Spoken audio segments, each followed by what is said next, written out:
Hi everyone, welcome back to another tutorial from Apps Academy. Today in this episode we will be learning how to enable dark mode in Uber application using your Android device. Dark mode can make your Uber experience more comfortable on the eyes, especially at night or in low light environments. So, in order to turn on dark mode in Uber, launch open the Uber application on your device and make sure that you are logged in. Once you're inside the home page of Uber, click on the Account button at the bottom right corner.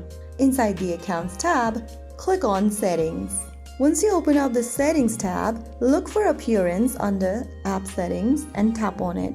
Now choose the Dark Mode option, tap on the circle right next to Dark Mode and click on Save. Soon after you do that, you will be able to change your Uber interface to a dark color.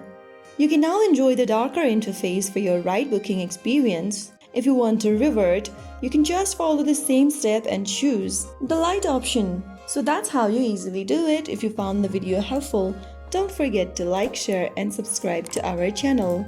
I will be back again in the next episode. Thank you for watching.